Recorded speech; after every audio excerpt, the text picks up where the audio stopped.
Yes, how you doing today? Good morning, folks, and welcome to the Jack and Mac Sports Show on this Thursday edition. Here to give you 2 hours of your sports fill. You can see us live on Facebook at Mac Sports Page, YouTube, Twitch, and Twitter. Like, follow, and subscribe where you can. I'm Mac with my co-host Jack Hirsch, legendary sports writer, former president of the Boxing Writers Association. How you doing today, my New York friend? Hey, great. I think I got a promotion, Mac. If I'm not mistaken, you said the Jack and Mac show. Yes, I Wait, did. maybe you got the promotion because the main event normally goes last. I guess you elevated me to get me out of the way, and you're the main event going last. Yes, event. yes, So sir. I will think be 2 hours of entertainment. the names are interchangeable. They rhyme. They have a good, Right. good feel to it. J comes before M in the alphabet. So I mean, maybe we'll start calling it the Jack and or Mac show. Well, Well, all these teams are changing their names, so I mean, it's normal. I'll find some reason that we're biased having the names in that order. So, who right. knows? Yeah. Today in the show, Jack, we're scheduled to have Iceman John Scully, great boxer, Golden Glove boxer, champion 7 times, has trained some champions. He was an ESPN analyst. He's training right now, the light heavyweight champion, and Arthur Batebiev. right, and he always gives us great information. We also have the nephew of the great champion, heavyweight champion, Rocky Marciano. Louis Marciano will be on today. He's scheduled to be on. So hopefully they both can make it today, and we'll have a great show today. But I want to get to the sports updates first, Jack. And in the Major League Baseball sporting news on the division series, the Braves beat the Marlins 2-0. Atlanta's up 2-0. The A's keep alive, beating the Astros 9-7. The Astros lead the series 2-1. The Dodgers have a 2-0 lead on the Padres with a 6-5 win, and the Rays beat the Yanks 8-4 for a 2-1 series lead. Jack, the Atlanta's pitchers held the Marlins to just 3 hits, and Ian Anderson went 5 2/3 innings, giving up 3 hits while striking out 8. And catcher Travis D. Arnard, I think I'm pronouncing that right, and shortstop Dansby Swanson drove in 2 runs each. So Atlanta's pitching has been amazing. 4 playoff games so far, 3 shutouts. Yeah, I mean, that's historic stuff. no doubt. I mean, few people expected the Marlins to beat the Braves. I mean, the Marlins' Cinderella run has basically went as far as it could go, and it's been a great year. They've overachieved and so on. And the Braves will be a serious threat to the Dodger-Padre winner, which will probably be the Dodgers. And the Dodgers, with their 6-5 victory last night, they barely hung on. Okay, the Padres had the bases loaded, 2 outs in the last inning, and Joe Kelly induced Hosmer to ground out to second base. And had the Padres stolen that game, pulled it out, who could tell what would have happened in this series? But the Dodgers are just too good to lose 3 games in a row to anyone, let alone, San Diego. Yeah, I mean the Dodgers scored two in the 7th to beat the Padres. The Padres scored 2 in the 9th to make it interesting, but a little too late. And the Dodgers shortstop Corey Seager and first baseman Max Muncy together drove in 4 runs. And there was not a tussle, but there was a little bit of a back and forth between them last night, Jack. San Diego is a very young and very showy team. I mean, they throw their bats. They're excited about playing. And the Dodgers are more the old-fashioned kind of team where they just go out and do their business. So it was a very interesting ending. Cody Bellinger made a phenomenal play, robbing Fernando Tatis of a home run. He leaped over the center field fence and just snagged the ball and brought it back in. An absolutely sensational play. A storyline for the Dodgers in this series is not only a question whether they can win their first World Series since 1988, but it's the great Clayton Kershaw, who hasn't been bad during the playoffs, but it's been extremely mediocre compared to his regular season performances. I'm talking about his career as a playoff pitcher. he'll come up with a very good performance, then a poor performance. And he really hasn't pitched well in very big spots historically during his career for the Dodgers. And after shutting out the Brewers, in the last series in the playoffs, he was shutting out the Padres, riding along nicely. And then all of a sudden he gives up 3 earned runs. And, Clayton Kershaw got the win yesterday, but it was a question of like a runner having this big lead, having it locked up and just barely getting to the finish line, at the end. The bullpen came in, which is okay. The bullpen's there. They take over for the starting pitchers. But Clayton Kershaw was starting to falter, at the point that he was taken out. Right. And the A's, they scored 2 runs in the 8th to win. 9-7, third baseman Chad Pinder drove in 4 runs for the A's. Relief pitcher Liam Hendricks shut the door on the Astros for the last 3 innings, giving up only 1 hit and striking out 4. You get the feeling these playoffs a little like a movie, good versus evil. And right. The Astros, right or wrong, are looked at as the evil guys. I mean, America doesn't want to see the Houston Astros win the World Series, okay? That's a good thing. And the Astros are using that as motivation. Why not? I mean, like the us against the world mentality. I mean, that helps teams out. They want to have that. They think all we have is one another. They bond. They become close as a team. And it's still a ways to go. Houston still has to win 1 more game of the best of 5. So, anything could happen, in that series still. But if Houston wins, then they take on the Tampa Bay Yankee winner. And the chances are the Tampa Bay Yankee winner, at least emotionally, is going to be drained after that series. So the Astros are going to be, in position to pull another upset.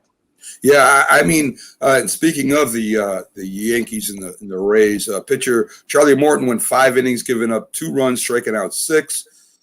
Center fielder Kevin Kiermaier and catcher Michael Perez, the 8th and 9th batters in the lineup, drove in 6 runs between them. And for the Yankees, Stanton goes deep, tying Yankee postseason record held by Lou Gehrig and Bernie Williams. But Tanaka gives up 5 runs in 4 innings. And let's talk about Tanaka for a minute, Jack. During the Major League, the season itself, the 60-game season, I had concerns about Tanaka and how he was pitching at the time. And everyone was telling me not to pay attention to that in playoff time, Tanaka is lights out. But he's given up 9 runs now in 2 games. And I think it's a little bit because he's lost some velocity off his fastball, Jack. I think that the splitter, which he still has a great splitter, the fastball is not setting it up like it used to. The splitter is pretty close to the speed of the fastball. And when it starts, they see that rotation coming at him at the middle of the plate, they just could go down and get it. So what's your thoughts on Tanaka so far? Tanaka had a controversial call yesterday. He thought he threw a 3rd strike, and then the run at first base would have been caught stealing, at second, and the umpire called it a ball. So instead of Tanaka getting out of the inning, there was 1st and 2nd, and then the next batter hits a home run. But that's kind of nitpicking in a way. Tanaka's 7-year contract ends this year. So he's a free agent next year. And what are the Yankees to do going forward? Now, the easy thing to do would be to say, okay, Tanaka's best days are behind him. But we can't say that conclusively.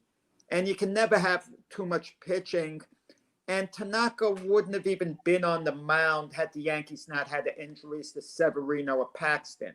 Okay? I mean, it's for sure Severino would have started, and they had Paxton pitch the way he did last year. He would have started as well. So Tanaka basically would have been there in long relief. And you just don't know what to do with Tanaka, next year. I mean, I'm sure if Tanaka is willing to accept a 1 or 2 year deal and the money's not outrageous, I would think they would bring him back under the premise you don't have too much pitching. And who are they really going to replace him with? It's so easy to say get rid of a guy, but who's really out there that's viable for the Yankees to bring in at their price. Yeah, I mean, and if you look with Tanaka last night and then Happ's performance the night before, I mean, it gives you pause, Jack, because the rotation, as you said, with Severino being out, Herman on the suspension, those were supposed to be part of their strong rotation. At least a 2 and 3 pitcher, and then maybe Tanaka falling to 4th, or Happ maybe falling to 5th, and right now they're dealing with that tonight, the next game here coming up, they have to get a good pitching performance. I mean, I looked it up. I don't know. I didn't get a chance to see who they had starting tonight in the rotation, but I mean, do they start Cole if they have to? No, absolutely not. I mean, how I would do it, I mean, everything normally goes in a game in which you're facing elimination, but you want to save your last kind of, how do I explain it? Your last bullet, at the end, and that's Cole. That's maybe a choice of words weren't the best, but Cole is the guy you want to reserve for a decisive game, because psychologically, it means so much for the Yankees. They know if they get to a game 5, they got their ace there.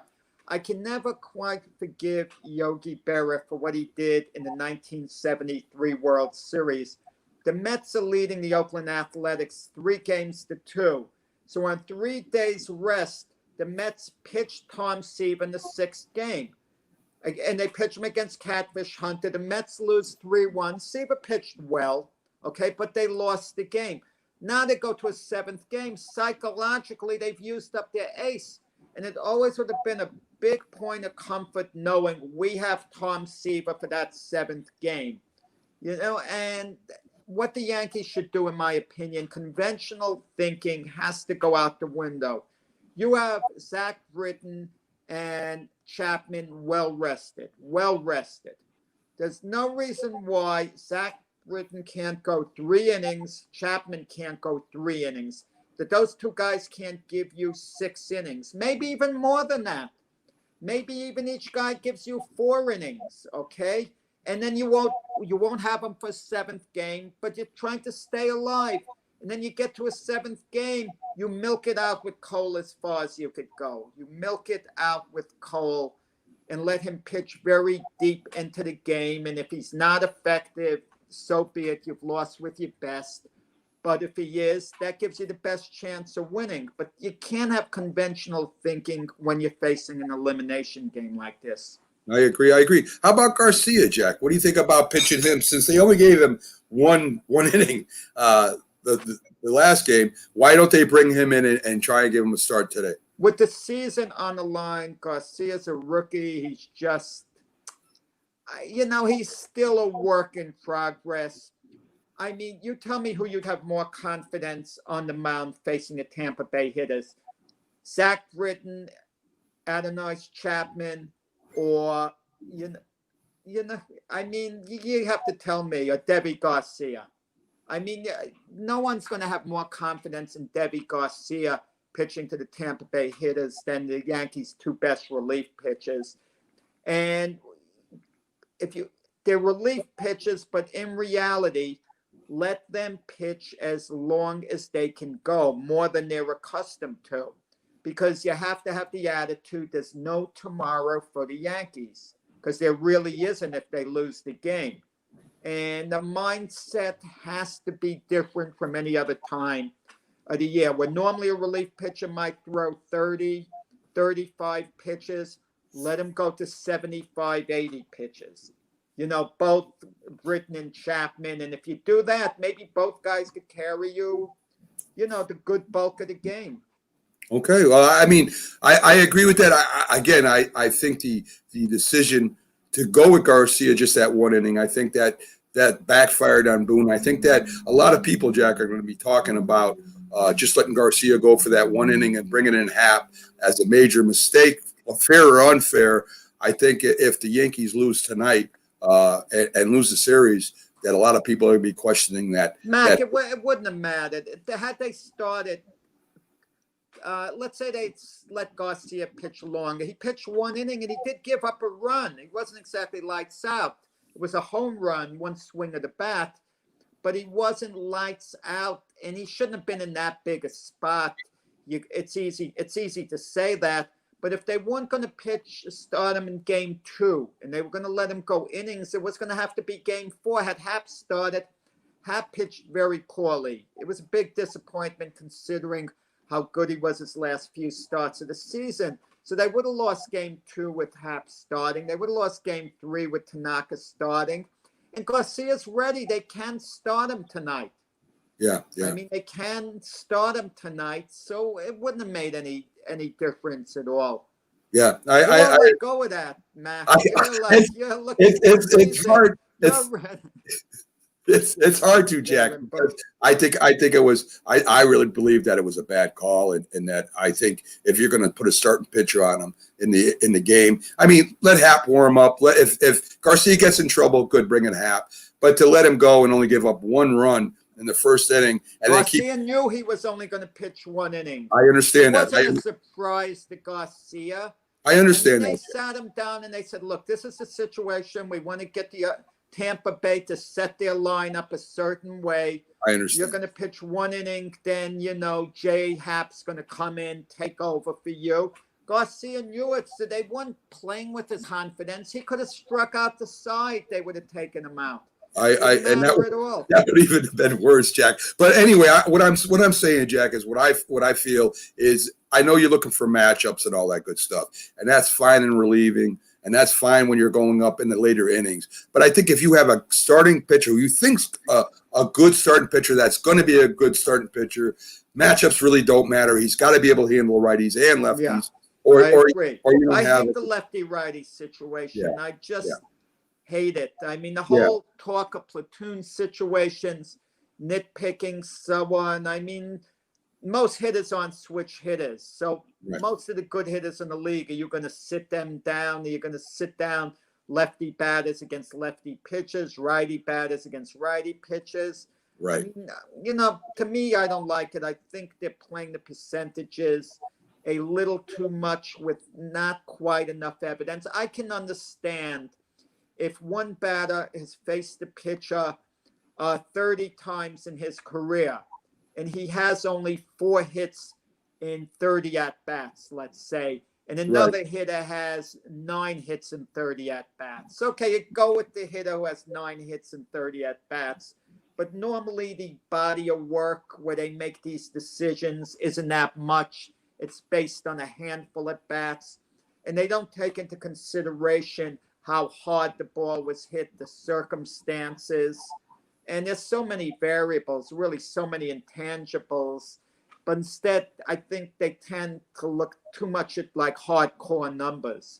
Okay. Yeah, I agree, Jack. And I know, I guarantee you right now, when Mariano Rivera, when Goose Gossage, and when Sparky Lyer were the relievers, they didn't care whether it was a lefty or righty coming in anyway. No. So anyways, this is this I can't let it go because it's the playoffs, and I think it was a bad decision. But it is what it is. It's done, and hopefully the Yankees can not strike out as much. Well, listen, Mac, we're both Yankee fans, and we both picked Tampa Bay to win this series in the beginning of the series. That's true. Now, are the Yankees going to find a way to win tonight? I actually think they will, and I think they'll force a Game 5.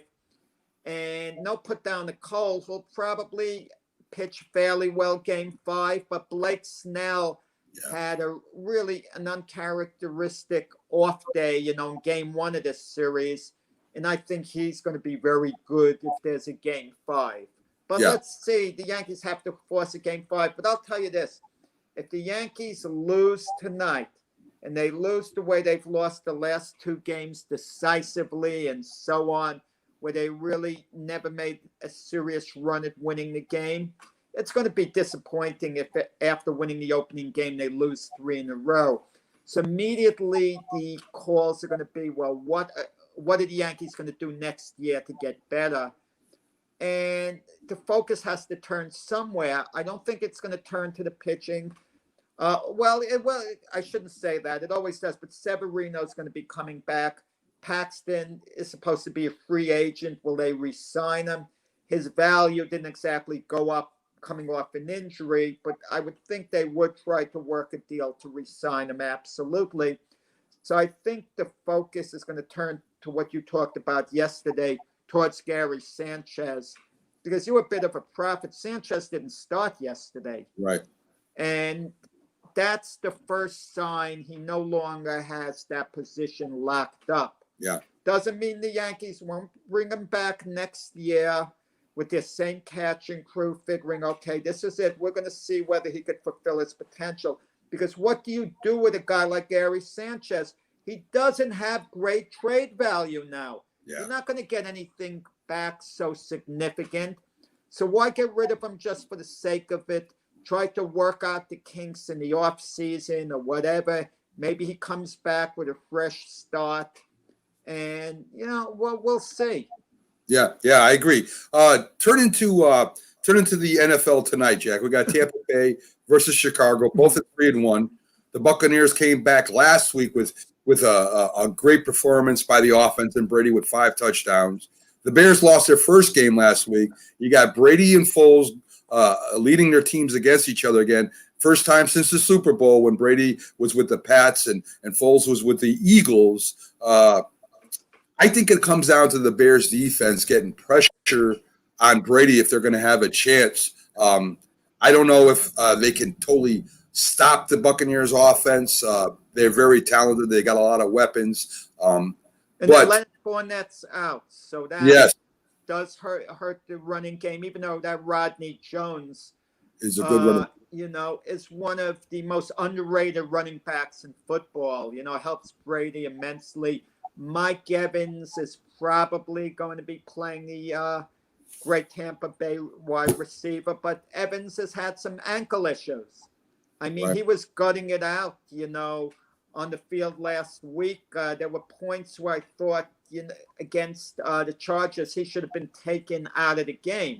Yeah. Okay, yet he would play on that hobbled ankle. He was still effective. And after the first game of the year, in which he was hardly targeted by Brady at all, there was a concern there might be a chemistry problem with him and Brady going forward, but they worked the kinks out, and now that's going to be one of the better passer-receiver duos in the league. Yeah. I mean, listen, the Bears, when Foles, it's funny with Foles. When Foles starts, it looks like he has problems. But when he comes in relief, he plays great. Last week he started and the Bears lost. It's kind of funny. I remember you talking about a relief pitcher being, quarterbacks, and Foles seems like that. I mean, he took over during the season for the Eagles. I mean, he did start those games, and he did take them there. But it seems like he's better coming in off an injury second string than he is starting. I'm not sure if they go back to Trubisky if Foles doesn't play well tonight, or they just stick it out with Foles. Big contract for him. I would imagine they would keep him there. But we'll see what happens. Well, that's what I meant, like throwing the defense off. If they alternated Foles, Trubisky, so on, are you throwing the defense off, or are you throwing your own offense off? Right. Switching back and forth. And let's be honest about it. Despite Nick Foles' heroics, especially leading the Eagles to a Super Bowl, a big win early in the year coming off the bench for the Bears, is he really the guy Chicago wants to look to as their franchise quarterback? I mean, think of it. I mean, Foles is great as a short fix or as a bridge in between. He's kind of like a Ryan Fitzpatrick type. Good quarterback. You can win with him. Yeah. Okay? You want a guy like him on the team because if your quarterback goes down, you can win with Nick Foles. Okay? You don't have to panic and so on. But do you really want him as your guy week in, week out? I don't get that feeling. I just don't get that feeling about him. I mean, some people do. I mean, what do you think? I think the Bears thought that by picking up that huge contract. I mean, I think it's a huge contract that they picked up. So when they picked him up, I thought they picked him up as a starter. They surprised me by starting Trubisky. I thought Foles had it. Well, they picked him up from Jacksonville. People it's easy to forget he didn't go from the Eagles to the Bears. He went to the Eagles to Jacksonville, and Foles wasn't successful at Jacksonville. Yeah, You know, Tom Coughlin picked him up there, figuring he wanted that veteran presence, that veteran leadership. And Foles is a very good guy in the locker room, from what I understand. When we had on Joe Santoliquito, who let us know what went on inside the Philly locker room, one of the things that was revealing in his article was there was no dissension between Carson Wentz and Nick Foles. Now, you'd think there would be some type, a little bit of a rivalry, some jealousy there. There was none between the guys, and that shows you that what a great teammate Nick Foles is. He's liked, he's respected, he's so on. But is he really the franchise type quarterback who you hope to get? They were hoping they'd have that in Mitch Trubisky, who was drafted number 3 overall. When you draft a guy number 3 overall, you're drafting him to be a franchise quarterback. No ifs or buts about it. And I just don't know. I mean, will he turn in a good game against Tampa, who has some injury problems today? Perhaps. And, we'll see. And, speaking of Tampa, what happened to the Gronk? I mean, they picked him up thinking that he would be a big red zone tight end. I mean, he's still a good blocker. But it seems like Brady is not going to Gronk like he used to with the Patriots. Of course, he has a little bit more choices than he used to have with the Patriots. But he's not there. The red zone, he's not catching touchdowns. I think they signed him because of the chemistry him and Brady had and being that big tight end in the red zone to score them touchdowns. But it doesn't look like it's working out. Two things. One, it's only 4 games into the season. True. Okay, only 4 games into the season. Also, Gronk loves Brady. They've got this great friendship, okay? He came to Tampa Bay because of Brady. Yeah. He wouldn't be at Tampa Bay if it wasn't for Brady. He wouldn't have even come back. Yeah. Brady convinced him to come back. He understands Gronk. Brady's got to get his chemistry down with the other players, okay, on offense, the other receivers and so on. So Gronk, being the ultimate professional, he put his ego on the side. He's backing Tom Brady 100%, and his attitude is, get everything down with the other guys, okay? Get your chemistry down with them.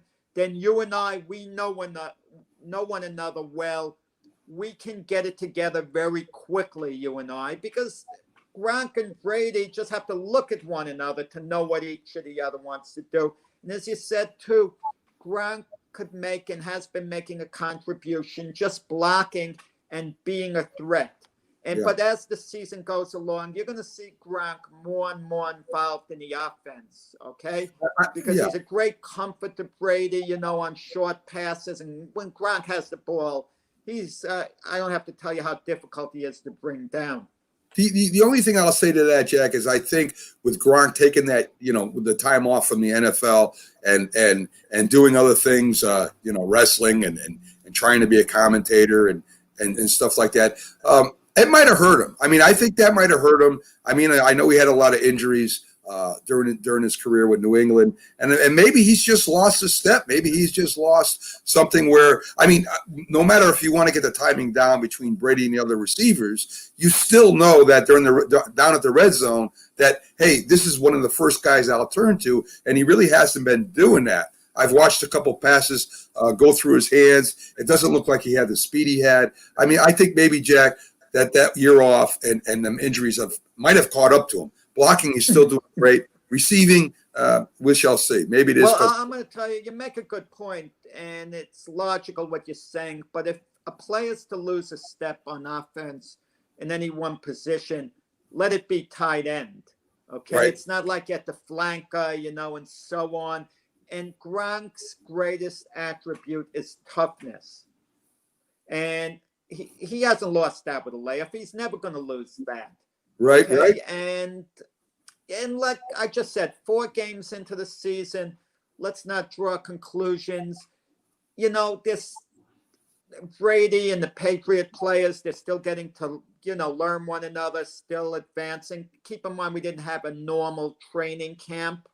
Okay. Right. So this is kind of, in a way, I don't want to say exhibition games because they count in the intensities 100%, but you know, it just takes a little time, the chemistry with the players, and it's getting better with Tampa Bay. And you'll see before the year's over, there at least going to be flashes of him being the old Gronk, and you're going to see on the highlight reels on ESPN Brady to Gronk again, and he's going All to make right, some Jack. very big plays before the year's over. We shall see what happens tonight, but right now we have the great Iceman John Scully, multiple Golden Glove champion, 7 times, as I have been corrected, and he's an unbelievable fighter. He's a great analyst, great trainer, a few champions under his belt, including help training the current light heavyweight champion. So let's get Iceman John Scully in here. How you doing, Iceman? Glad to see you. Hey, John. I'm good. How you guys doing? We're doing great, John. I finally get to talk boxing. Yes. Yeah. Football, baseball, and Your main sport. Yes, sir. So John, of course, we got some boxing questions for you, and I have to study. Jack doesn't. Jack just goes off his brain the with only it. topic I don't have to prepare for: That's baseball, true. football, tennis, hockey, basketball. You know, I got to look up a few things here and there. Boxing, I could just knock off here. Yes. So John, let me start off. I just read where Canelo Alvarez has been offered a new scale-back $20 million per fight deal by DAZN, depending on the number of subscribers his matches bring in. Opponents will be selected by both him and DAZN. Than just him. The $20 million is guaranteed, and it can go up based off the subscribers. Have you ever heard of something like this before, John? In boxing history, you've always had these unusual deals, but for me, I mean, that's a lot of money. I mean, like it's hard to believe. It's good in a way, but it's bad in a way that fighters are making that much money. But the problem is, like, you get a guy like Adrian Broner, he wants $5 million. You know, he's comparing himself to other guys. He wants $5 million to fight. I wouldn't pay 5 pennies to watch Adrian Broner fight. I really wouldn't. But the guys are spoiled. Like, where does it end? The pay scale is going so high. It's kind of like in football. You get a guy coming out of the college, and they give him $60 million. It's like, well, man, like where does it end? Are we going to have to start giving $100 million to the really good guys? So I don't know. I mean, I think Canelo has been criticized a little bit about his choice of opponents voluntarily. But that being said, he's faced a nice level of opposition in the past. I don't think he's scared. I think they're just trying to maximize. It's the old thing, like the least reward for the most money. But sometimes they take it a little bit to the extreme. But I give him a pass to a degree. I mean, he fought Kovalev, who was a monster at 175, much bigger than him. He fought Triple G twice. So you can't say that he's scared. And a lot of times it's not even the fighter. People say, well, the fighter said, no, his manager said, his promoter said, his advisor, he didn't say a thing. It's the manager. So that's why, to be honest, I try to stay out of the business end of boxing. I would never in my life, I would never be a promoter. There's no money on earth that would see me be a promoter or a manager. And I was even a matchmaker for one show. One show was enough. Matchmaker was a really difficult job dealing with the inner workings of boxing. I'm not a fan. I'd rather just be in the ring, either boxing or showing someone how to box. I'm not a businessman by any stretch. But John, when the Zone offered Canelo that deal, which he signed $365 million for 10 fights, they expected him to fight Golovkin absolutely in the third fight. Right. No ifs or buts about it. So somehow the Zone, dealing with Golden Boy, Canelo's promoter, the communication of the contract was all messed up because there were loopholes in there where Canelo could avoid that fight. Now, why he's avoiding it? Because they would have added extra money onto a Triple G fight. You know, that's how badly they wanted it. Why Canelo is avoiding a third fight with Triple G, I don't know. Triple G's past his prime. He's still a very good fighter. He's just not the Triple G of old. And in reality, Canelo didn't beat Triple G in any of the two fights. I'm not going to call them robberies. I mean, the consensus is that Triple G won the first fight, and the consensus is a draw would have been the fairest verdict in the second fight. So Canelo has a chance to legitimately defeat Triple G. I'm not talking about just on the judges' cards if they have a third fight. And chances are he could do it decisively in the third fight, which is going to move his legacy up to perhaps that of an all-time great fight if he did such a thing. Yet Canelo has such a disdain for Triple G that he just doesn't want to fight him again. He thinks he settled the so-called argument between them by winning the last fight, even though in reality most people don't think he won the fight. Most people thought it was a draw. Triple G held a little edge. Some thought Canelo held a little edge. But the point is, it was very controversial any way you look at it. Right. Yeah. I mean, that's it. Like I say, that's another reason why I don't really get involved on the business end, just because, like, I feel like if fighters decided what to do, if the fighters decided the moves, boxing would be much better. But you may have a guy that says, okay, yeah, I want to fight so-and-so. But his manager says, no, we're going to wait. We're going to wait 3 fights. We're going to fight these 3 guys first. And we're going to circumvent that. And we're going to do this and we're going to do that. And, so a lot of times when someone points at a certain fighter, they're actually pointing at his team who controls him, because they're the ones that put the money up and they're telling him, listen, this is what's going to happen. It's my money that's at risk, not yours. But I like Canelo. There's some good fights for him, but I'd like to see him definitely stay at super middleweight or middleweight, because they were talking about fighting Beterbiev, right? Now I would love that, but looking at it from Canelo's side, Kovalev is a lot different, especially at this point in the game, than Arthur is. Beating Kovalev and beating Arthur is 2 different things, 2 different propositions. And if you stood them next to each other, Arthur would look like, Mike Tyson next to Canelo. So I think he should definitely stay down at that weight. Hopefully, all I can do, I'm trying to get this camera situated here. Hopefully they can work it out and get things situated. Let me connect. John, I'm going to ask you a question in which you can comment, and you'll have much better insight on this than Mac and myself.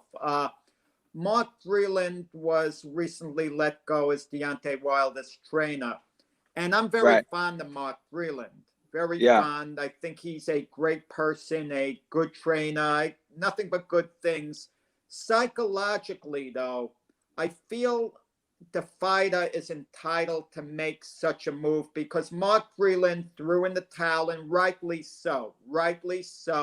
But psychologically, for Deontay Wilder to go into the third fight with Tyson Fury, him having Mark Breland around and him still being angry about that, it's going to be very difficult for him and Mark Breland to have that good working relationship that they had before. And Mark Breland absolutely did the correct thing. Kudos to him.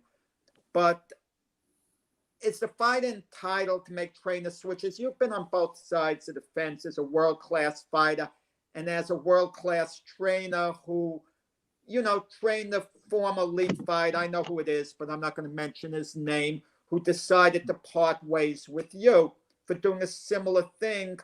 And you said, I believe on the last show, you can understand the feeling from the fighter's perspective. Because a fighter can never look at things from a sign of weakness. And if he has a trainer saving him, they don't like it. For example, Evander Holyfield wouldn't work with Don Turner again when Don Turner stopped his fight with James Toney.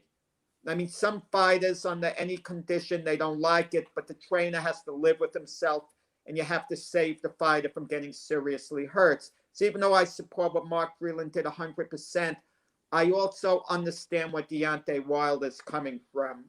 What do you think of that? Well, here's the thing. I'm lucky because I'm able to look at it from both sides, obviously, as a boxer, as a trainer. Now, I'll tell you this much. My entire life, and I'll tell you where it stemmed from. When Muhammad Ali got stopped by Larry Holmes, I was 12 years old. And I read the newspaper the next morning because the fight was on, I believe, a Monday. Back then, they used to fight during the week. I went to school the next day, and before I left for school, I read the paper, and Muhammad Ali got stopped. And I couldn't believe Muhammad Ali didn't make the distance. I was 13. It blew my mind. I made up my mind that day. I said, if I ever box, I'm never getting stopped. Never. I'm not getting stopped. So when I was fighting as a pro, I used to tell my trainer when we'd be in the wall, the tunnel, getting ready to come out, I would say, remember, don't stop this fight. I don't care what happens. If I die, I die. But you don't stop this fight. I said, if the referee stops it, okay. But you don't throw the towel. And they go, I know. And, it never really came to that. But as a trainer, I look back on how incredibly stupid that is. It's just ridiculous. It's like a movie, so fighters have to be protected from themselves, because if it was up to us, we'd all die. We would all die in the ring. Like it would be no fight would ever get stopped. Everybody would get smashed to pieces until, I used to tell guys, sometimes we'd have a little beef in the gym, and I would tell them, look, let's box. Let's just box. No bell, no referee, no nothing. Let's just box until one of us is dead. And, all right, well, relax. So I understand the fighter's mentality. Now, as a trainer, I understand 100%. Now, I'll give you an example. I was in a fight I was in the corner with a guy, well-known fighter.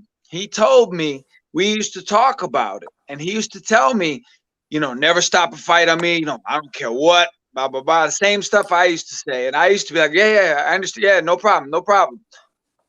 Fight comes, he's broken down. He's getting weak. He gets dropped hard at the end of a round. He's in the corner, neutral corner. They're counting. And I'm looking at his opponent, who was a champion. His opponent is over in the other corner. He's literally like a sprinter getting ready to run a 100-yard dash. Like he's bent down. He's getting ready to run across the ring. I realized at that moment, I said, I don't need to let this go another 10 seconds and have my guy get literally annihilated in front of the world. And I stopped the fight right then. That was like 15 years ago. Yeah. The guy still deeply has not forgiven me. I can tell every time we talk. I can tell he's not forgiving me. I saved his life. He was going to get annihilated.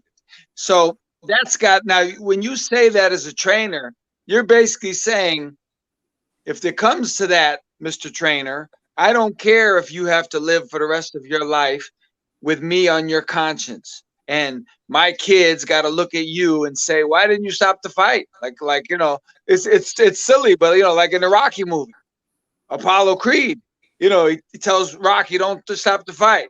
Next thing you know, Apollo's dead. And Rocky's like, man, all I had to do was throw the towel and you'd be alive today. So, Deontay Wilder's being a fighter, but Mark Breland was being a trainer. In this case, I have to back the trainer 100%. Deontay, if he can't handle the situation, then I could understand that. But you and Jack, back in the day, this was unheard of. Joe Louis, Marciano, they went with the same trainer their whole career. If somebody got knocked out, they figured the fighter had something to do with it, and they went back to the gym and they worked on it. Now, every fight, a guy loses and they go, they don't wait to hear from him. They ask, well, I wonder if he'll leave his trainer. I wonder who his new trainer is going to be. It's like common practice now. It's not, it's kind of ridiculous.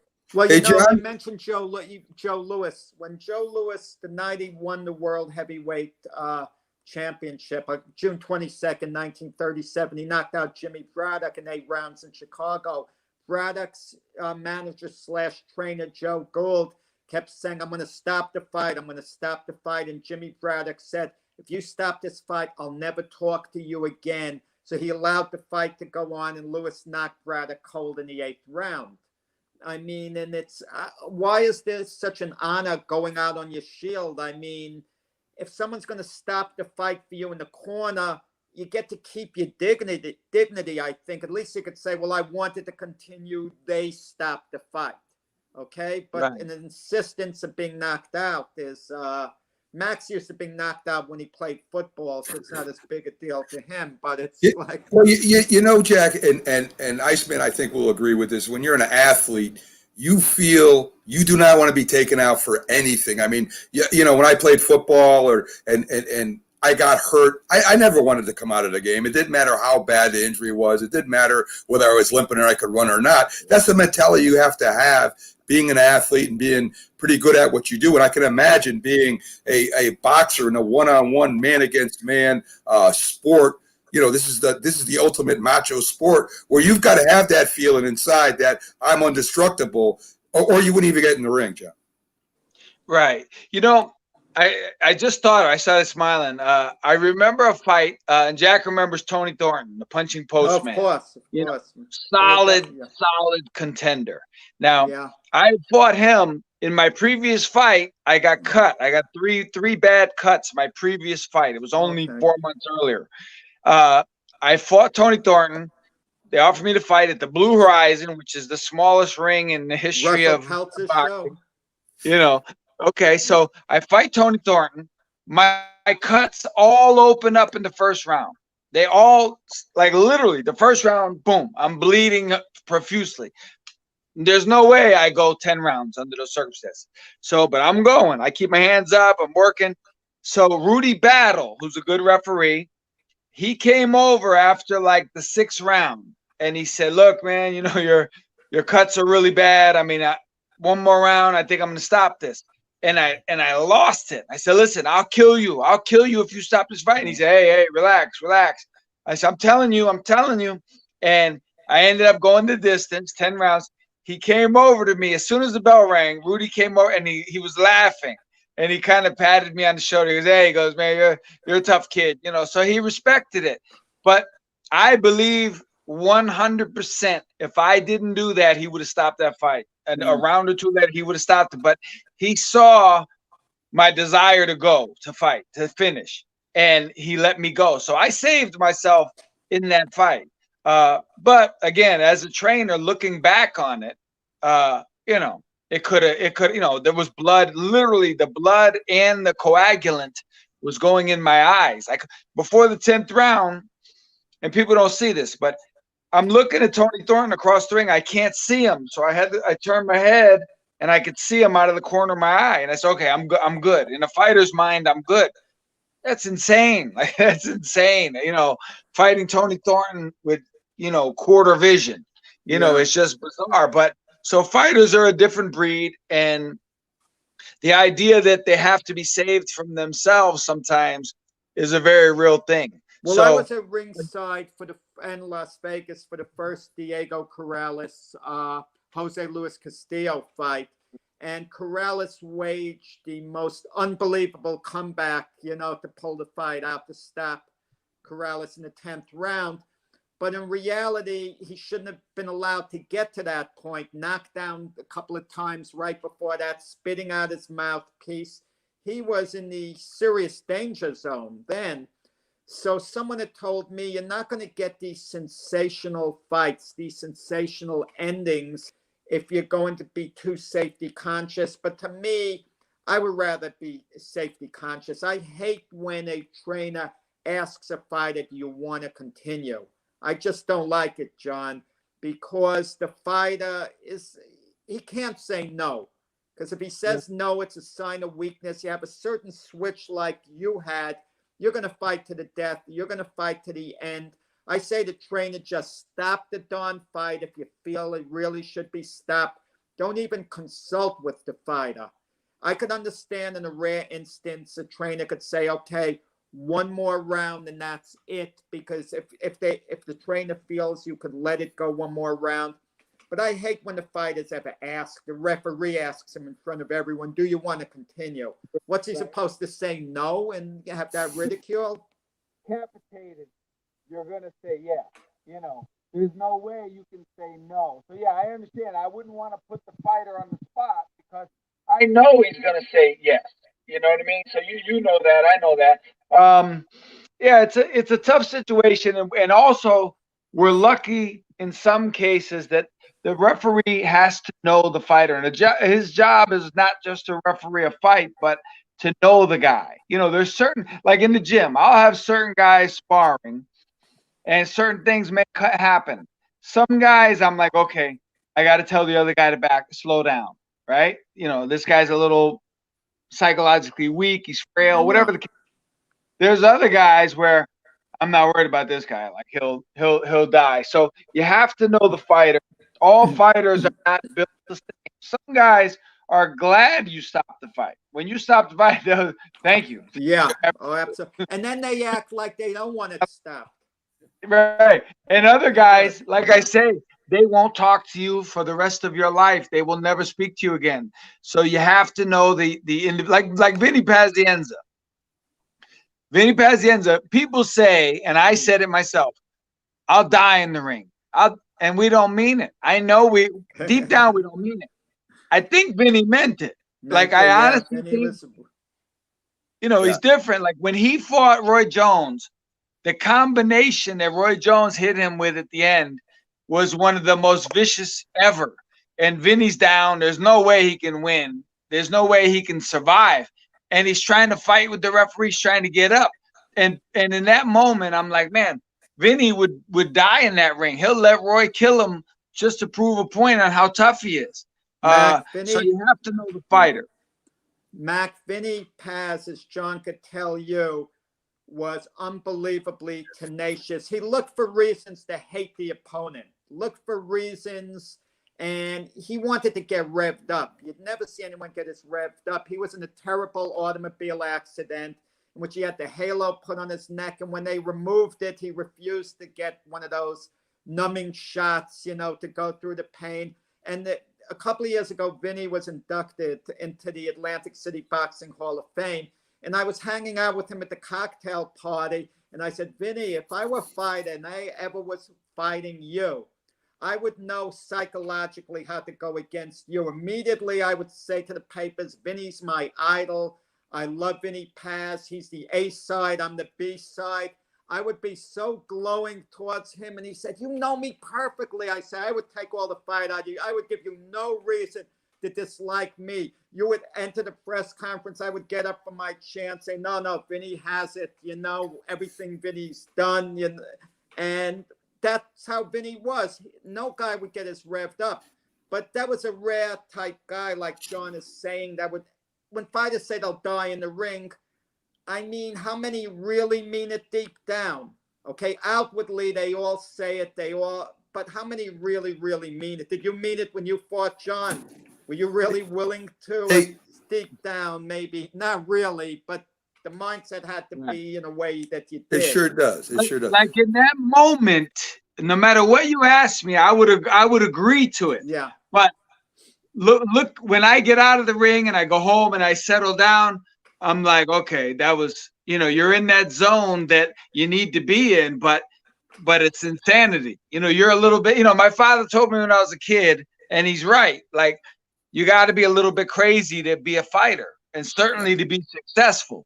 But that's the trainer's point. You have to save the guy, but you're just saying, you're saving yourself also. Like I say, no trainer wants to live for the rest of his life wondering, having it eat at him, if I stopped the fight 20 seconds earlier, this guy would be alive.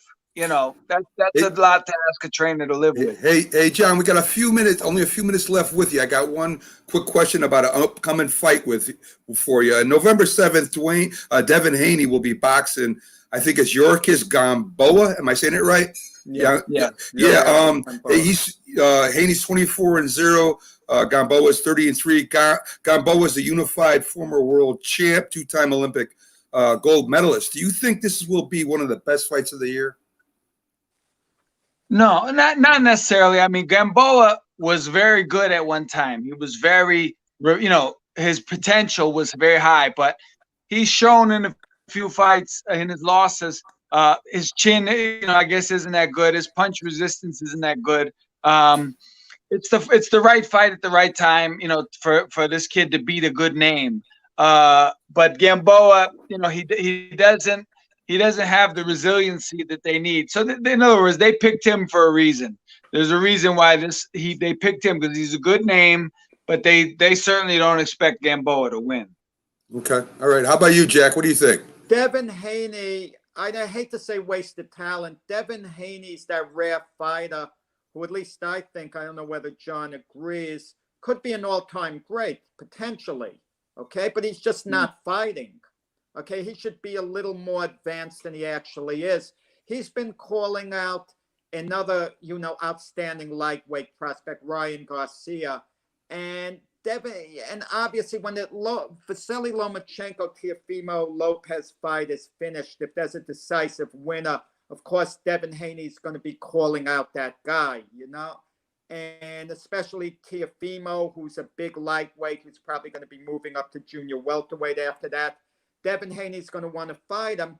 And Devin Haney should be in the mold of a Sugar Ray Leonard. He should have been made into that type of attraction.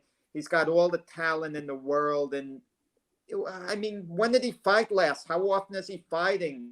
I just don't like his career trajectory with the type of talent he has. Am I overrating him? I don't know. I mean, what do you think, John? Am I overrating Devin Haney when I say he can be a generational talent?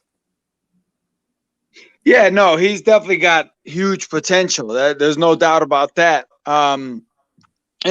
Unfortunately, in this era, the fights that he needs to make, they just aren't being made. And like I say, it's the business behind it that's navigating it. A guy my favorite fighter in that regard would be Sugar Ray Leonard, because Ray fought those guys, right away. He fought Duran, he fought Hearns, he fought Benitez in their primes, when the fight early on was feasible, where now they drag it out too long. I think it's similar to like Mayweather and Pacquiao, which was, 5 years after it should have happened. So I just think it's the era that we're in.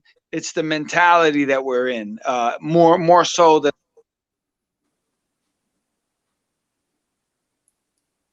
Well, it looks like it's freezing up a little bit. I want to give John some credit for something, Mac.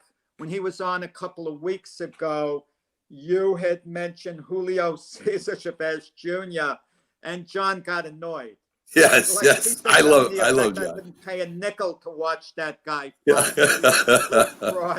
And then right after that, Julio Cesar Chavez lost to an unknown guy and started complaining, wasn't in the best shape. Well, John, you froze up. Thanks for coming on. Hopefully we have you back on next week. We got a huge boxing show next week, and we'll see you. Just click out of the email, and you should be good. Thanks a lot for coming on, John. So that was the Iceman, John Scully. Little technical problems at the end there. I love having a guy like John on, because I feel I can learn from him. Oh, I mean, the man. How long you've been in the business. And there are not a lot of people you sometimes feel you can learn from. I mean, even though technically you can learn from everyone and should have that attitude. But with John, I'm always feeling every time he's on the show, I'm learning something. Yes. Okay? Yes. Learning something. Yeah, I'm a huge boxing fan, as you know, Jack. I mean, I'm not as versed in it as you and the Iceman is, but I love boxing. I love following it, and again, I always thought boxing crosses every line. You can be a hockey fan, a football fan, and a baseball fan, and still be a huge boxing fan. Well, boxing, you have more international competition in boxing than any other sport. Right. You're just having it for the World Cup for the most part.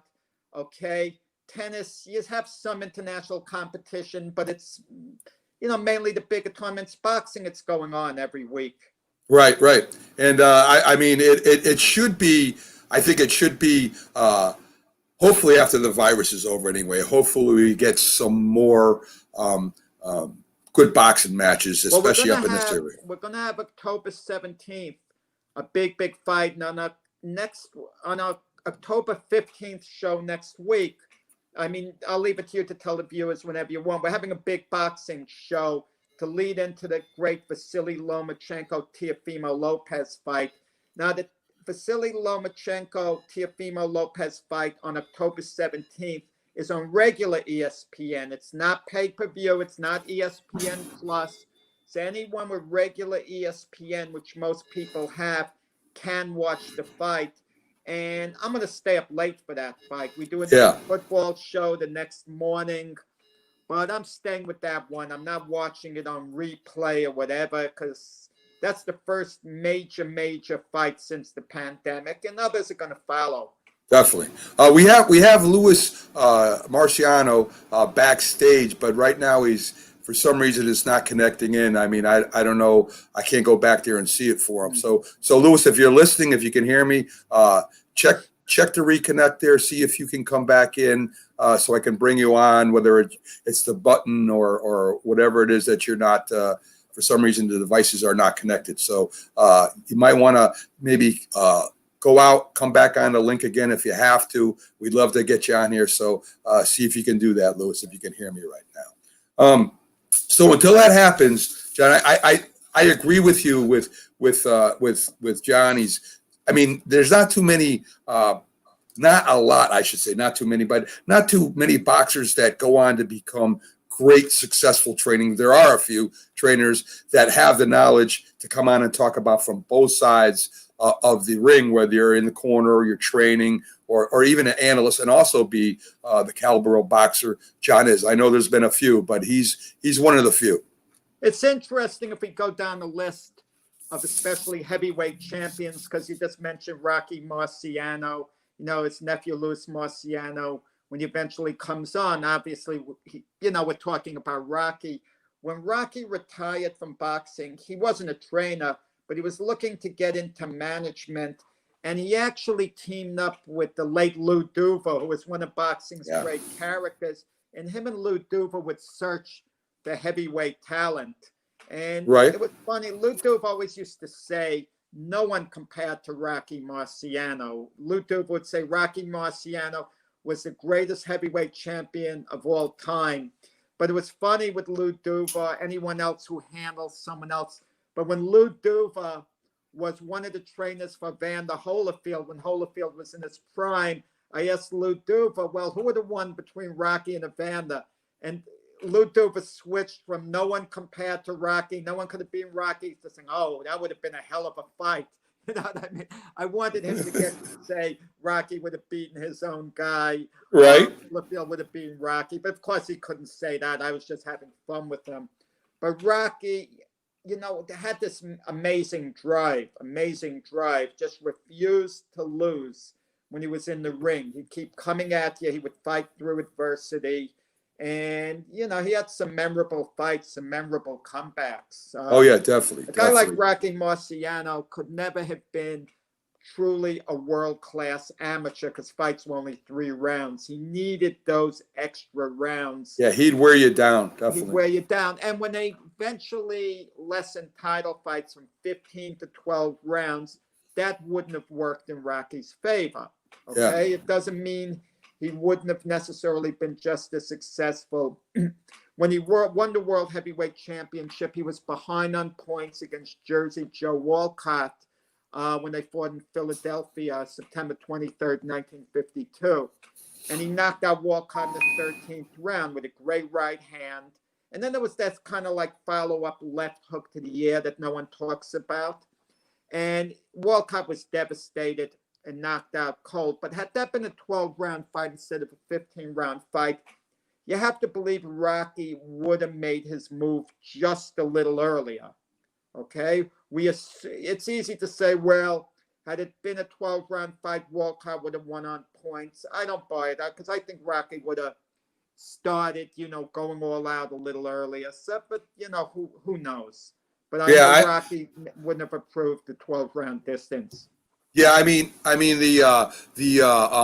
the thing about Rocky Marciano, and I had, of course, my grandfather watched him and my dad watched him. I never got a chance to see him live, and they talked about how he would hit the shoulders and hit the arms and go to the body and he brawl with you. Not that he couldn't, not that he wasn't the boxer you think of going up on the toes and using these counter punches. He kept coming at you, and eventually he got to you. And so I enjoyed listening to the stories from my grandfather and my father about it. Lewis did disconnect. He's going to try and reconnect, and we'll try and get him in. I'll tell you a little story. I was close friends with a gentleman named Steve Aconto, who passed away at the age of 101. Wow. Okay, 101.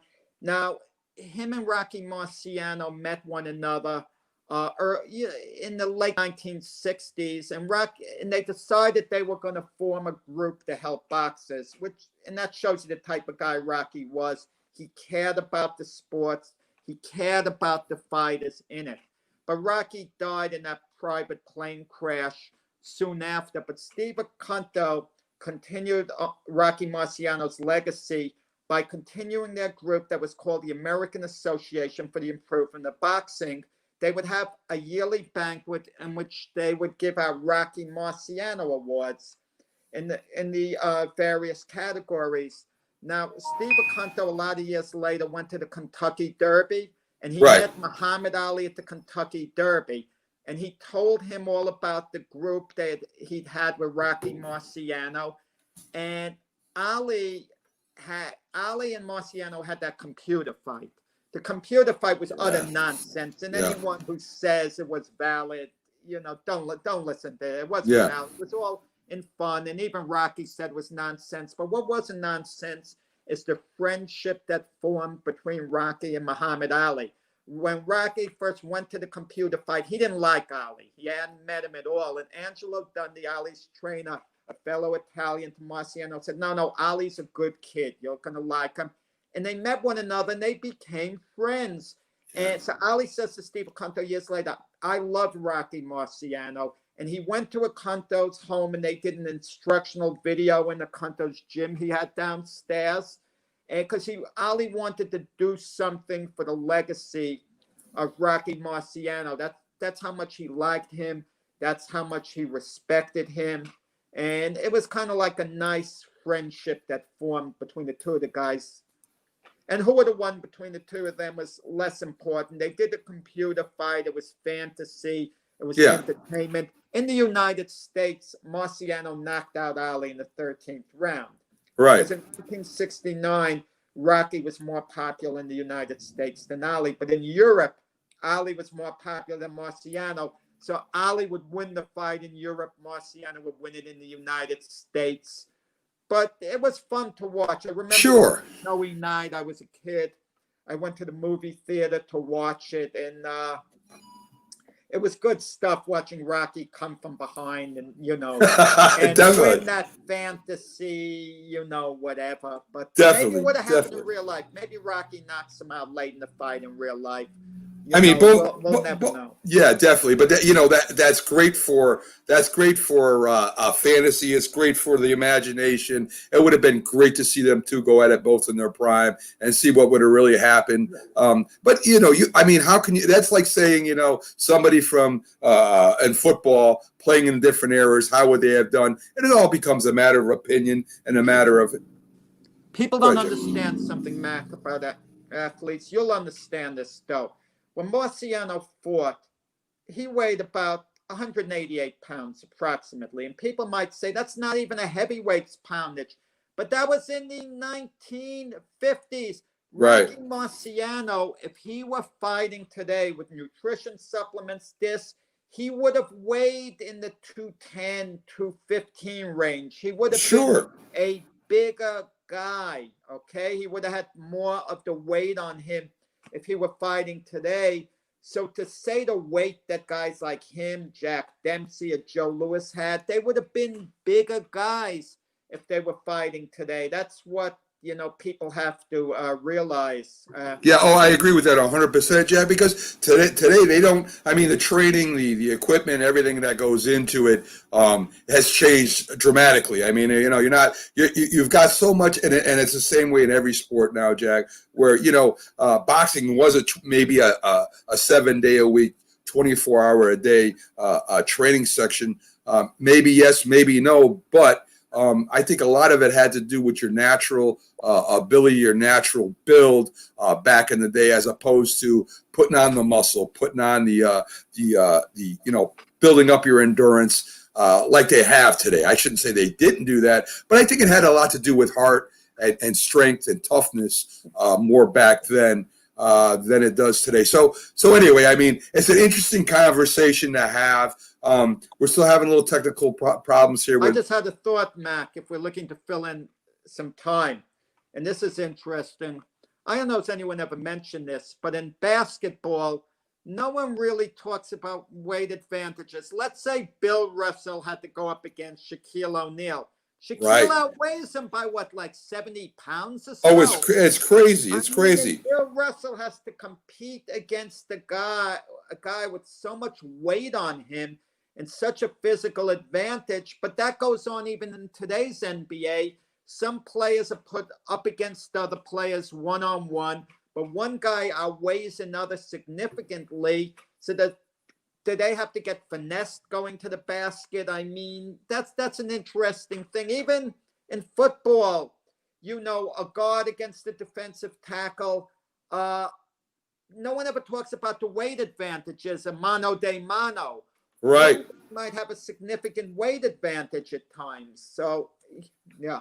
You'll see. Well, we got Luis Marciano backstage right now. We finally got him hooked up. I mean, it is fun to do the first time, trying to come out on the show. You should see me try to come out on the show the first time, Jack. I was all over the place. Sure. But we got Luis backstage right now. Hopefully he's ready to come on, seated and centered in the camera, so we can start to talk to him. I think he hears us right now, unless he doesn't have his earplugs in. But he is back there, and let's bring him on.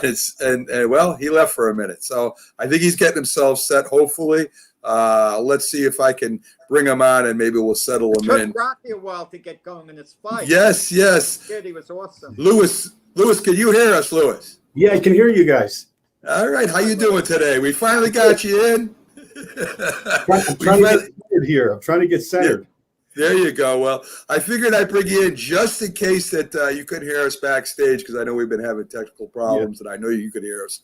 IT isn't my thing, Yes, sir. I mean, listen, it took me a while to learn all this stuff too. Trust me, Luis. In fact, I'm still learning. I heard you guys talking about Rocky. The reason he was so light was he trained obsessively, and he really, even without modern methods of training, he still could have come in heavier. He really walked around. He could walk around at 220, and he looked like a weightlifter. But he was obsessive. Jack, he wanted that long distance runner's euphoria. That's what he was shooting for. And so the endurance was the main thing. And that's why he wanted to get so light, because he wanted that ability to just go all night long and never get tired. And he was so obsessed with it that he felt he had to get his weight way down. And it's hard to believe or to imagine, but he probably even gave up power to get down to that weight. My father would say that many times he was probably overtrained and he trained too much. Now, as you come up to the event, as you guys know, the training tapers off, and Rocky wasn't too good at that tapering off. He kept going, and a few times came in probably overtrained. Well, you got to figure too, Luis, that back then, you're going 15 rounds. There was no 10 rounds or I mean, you had to have the endurance to go that long, especially when you got in the ring with a really good fighter. I mean, the first fight I ever saw was Frazier Ali, and I mean, they went 15 rounds, and I mean, you had to have that stamina to fight that many rounds and to be effective.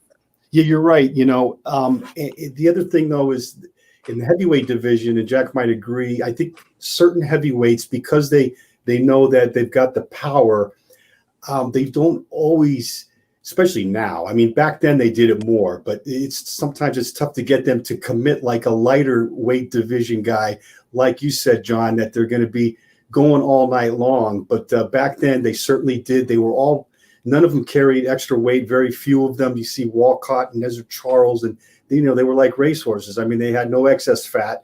And that meant that they, like you say, they trained for the long haul. I mean, they hoped to get out of there early, but they were prepared for the long haul. And I think that's the big difference between today's fighters. Even a guy like Tyson, and Tyson was I call him, he was a blast out, guy. He was the king of the blast out. But if he didn't get a blast out and you got him in a strategic long distance type of thing where Rocky had to be in a few times, that wasn't really his strong point, And they just weren't built that way physically, and they weren't built that way mentally. The mental composition that it requires to be engaged all night long in a fight where you may be not really doing well for a great percentage of the time. And that's taxing on your mental and your intellectual state. And you really have to be extra strong to really be successful in long fights like that go over the 15 rounds. Well, when Rocky trained for a championship fight, he'd go away to training camp at Grossinger's, and you're talking about like a good 4 months he'd be there. And a modern fighter, cut it in half, would be like 2 months in training camp. I mean, it's not like they wouldn't train before. They'd be in semi-shape. I know a friend of mine who's trained some world champions as a physical conditioner, Dave Scooter Honig, complained to me once when the fighters come to him in training camp for that 2 month period, they're coming out of shape. And he's got to get them in shape in the 2 month period. And it doesn't allow the time to really concentrate on the boxing and the other things. But where Rocky would be fanatical. I mean, another Brockton fighter, Marvin Hagler. I was going to say. It's like going to jail. And he was in the Rocky mold. Rocky would just go lock himself up. It was like being in prison for a few months. Everything you said is spot on. You're right on the money with that. Rocky and Marvin deprived themselves of the things that they liked, and almost to the degree of punishing themselves, and that made you nasty, and that's the state that they chose to be in. Rocky deprived himself of the foods that he really liked. He had my grandfather there in camp, and Pa would make some of the healthier things, the soups and the broths, and but no nightlife, very regimented, and that's what they did. They were so committed, and I always said nobody. It was the same mold. Hagler, Marvin was the same mold, like Rocky. Nobody was more prepared than Marvin every time out. Yeah. And there's only a handful of fighters that can do that commitment. I always say when the naysayers say about Rocky's short reign, Rocky was different. Every fight was his Olympic game. And, that's difficult to do because usually there's ebbs and flows in careers, especially the longer careers. You can't possibly be on that high plane every fight, whereas Rocky was. And he redlined out, and every fight was his Olympic games. I mean, the only fight that he wasn't really into it, as much was the Coquel fight. But so that's taxing on you. And I think Rocky's idea of success was creating a resume of excellence every time out. And I think he'll trade that for guys that hung around and kind of had ups and downs. His trajectory only went one direction, and it went up. And I think that was kind of his legacy, his niche. He didn't look at boxing as a long-term 20-year career. He was ahead of the curve, and he felt that the best way for him not to experience cognitive, problems was to always, like you mentioned, go away for 4 months. He felt if I was in such top shape, I'm not going to get hurt in my fight. Where guys get hurt is when they have the natural talent like an Ali, and then he's not training as hard, and he takes fights, and he's languishing on the ropes, and he's getting banged in the head. And so, that just wasn't Rocky's path, Lewis, with now, I just want to talk a little bit about Rocky versus the Rocky movie a little bit. And I think that, you know, a lot of people want to kind of not compare it, but look at Rocky, you know, the movie to Rocky Marciano, which is almost comical because the Rocky movie wasn't even based off Rocky Marciano, but there's a lot of references to it there where, you know, you have the poster in his room. They do that fake computer fight that Rocky and they had with Ali, and they do that with in the movie Rocky. And you know, I just think, as you were talking, Rocky Marciano at his best is legendary. Where, you know, this Rocky movie is of course it's not real, but people looked at that and they kind of associated the movie Rocky with Rocky Marciano, and that's the farthest from the truth. So a little bit, I would like to get into a little bit with you. I mean, we know how great he was, undefeated, the great fights he had. Can you tell us a little bit of the personal stuff about Rocky Marciano? Yeah, well, you're right on target with that. We were looking to come out with a movie right about the time that Stallone came out with that, and I think it was 75, and Rocky had only been gone for, you know, maybe 5.5, 6 years. So you're exactly right that the Stallone kind of took ownership of the name. It's a little bit of a sore spot with me, but anyway, took ownership of the name, and people did start to associate and kind of convolute the two, you know, the character and the real guy. Yes, Rocky totally different than an on the waterfront type of character. Rocky, obviously the formal education, he left school early to get out and to help the family because they had a big family. But he tried to be well read. He carried around a dictionary. He really prided himself on representing himself in the best light that he could. I'm not trying to say he was a Rhodes Scholar, but Rocky took pride in kind of learning to better himself.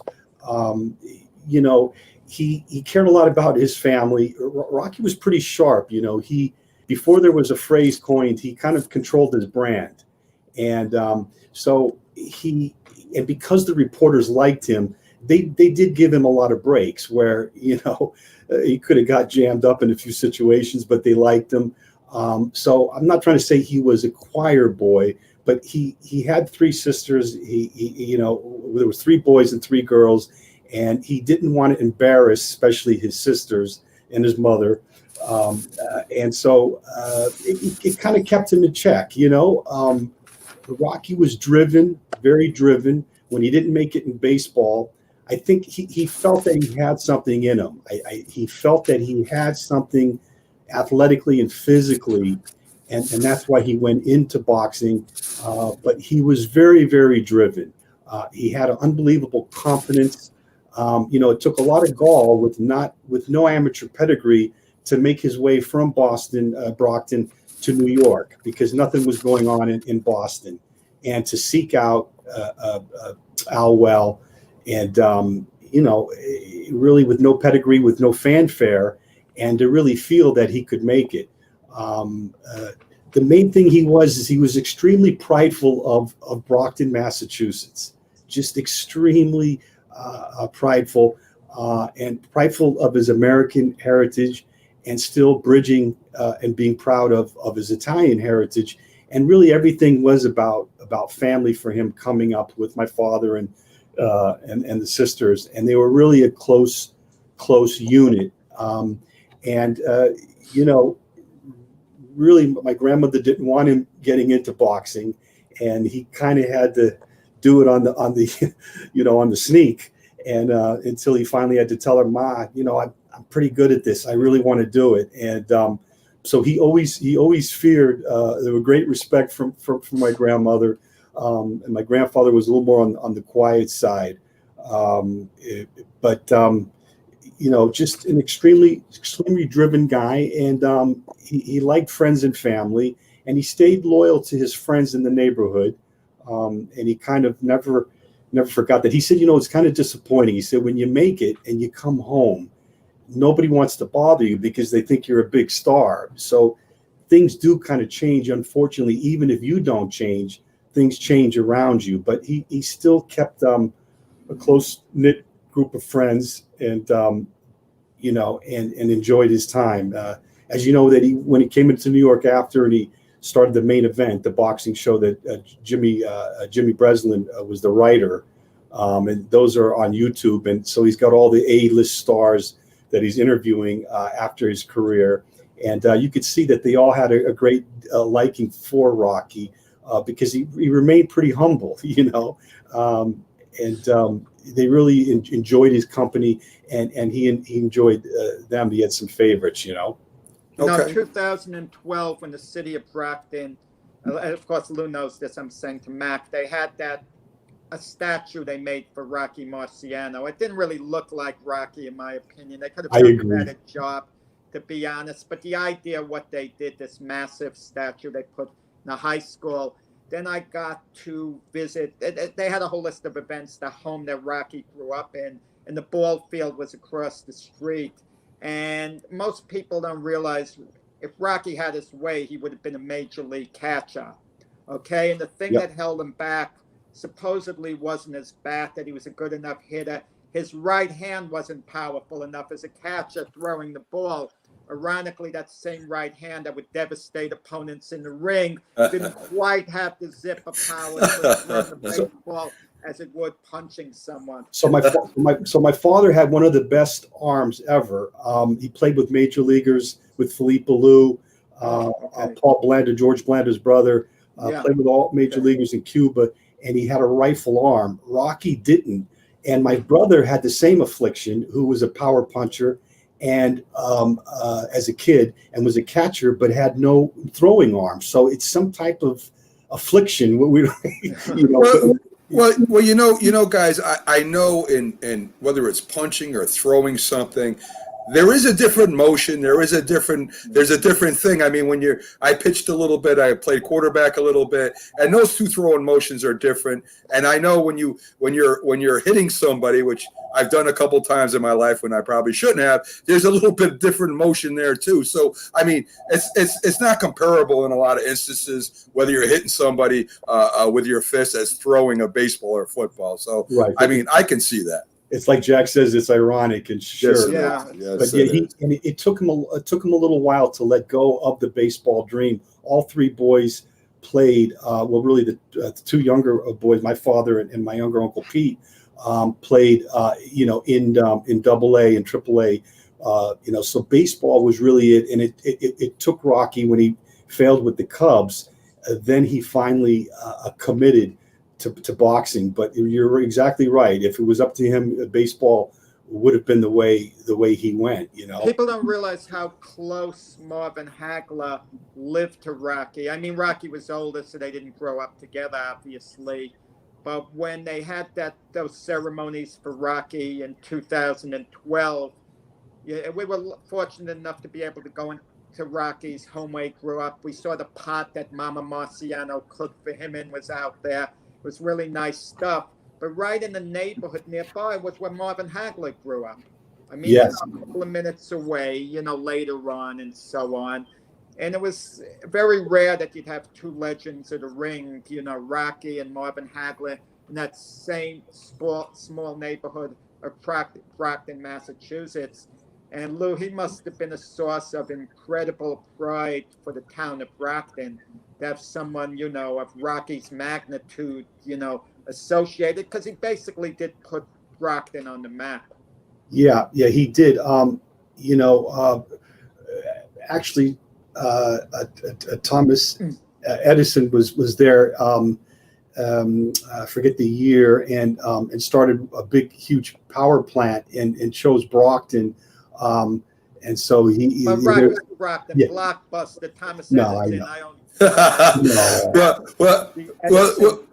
And you know who else is Al Davis from the Oakland Raiders?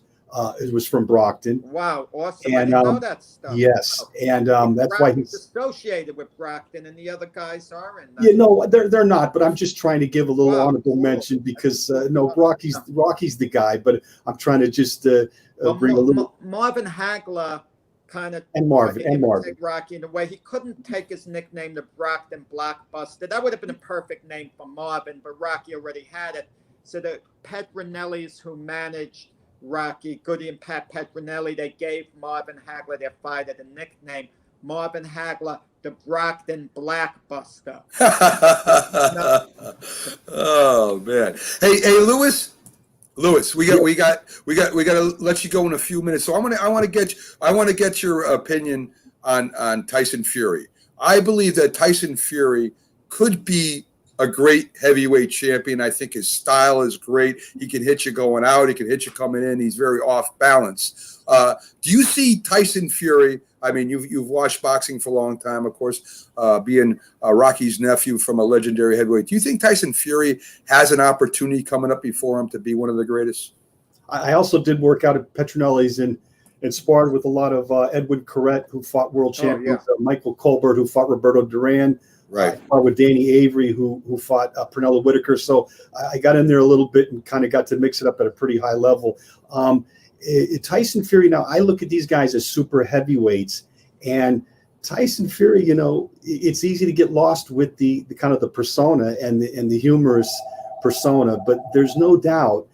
Listen, me personally, I'm not crazy about his style, but that has no bearing. He's a very effective. And I think he's going to be tremendously difficult for anybody to beat. What your question was, is he for real or what? Well, I think with the style and the way he can box and the power he has, do you think that he could go down as one of the greatest if he continues? I think he could.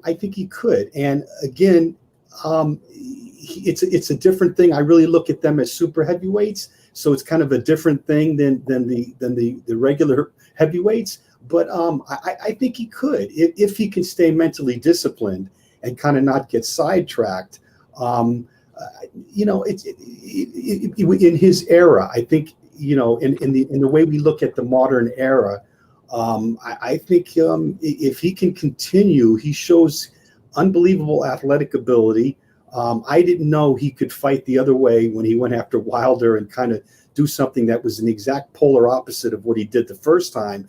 And so just that versatility, his fluid movement with his size, I'll tell you, it's tough to stay committed 100% like a Hagler, like a Rocky Marciano. It's a big if, but if he can really stay mentally and physically focused, I think he's going to go down as a great. I mean, definitely a great if he can, sustain the momentum he has now.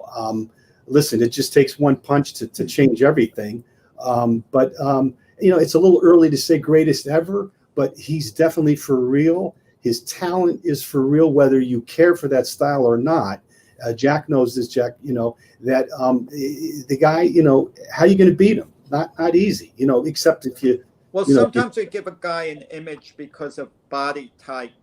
Like if it's a short guy like Rocky, people go under the assumption, well, he doesn't have a jab and so on. They just assume certain things based on body type. There's no doubt. Which shouldn't, like tall guys, for example, they assume they can't fight on the inside. And short guys can outbox taller guys by moving around them.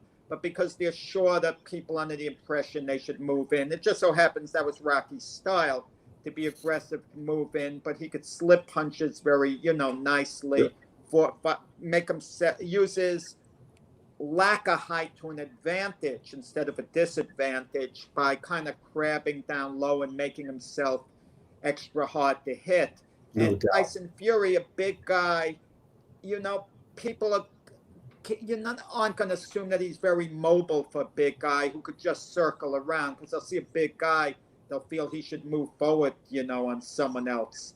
But actually, in a strange type of way, Rocky would use his weight a little more, bullying someone around than a bigger guy who might move away and not use his, weight as much. He wanted to get his center of gravity low, right underneath, and he kind of wanted to be pushing upward.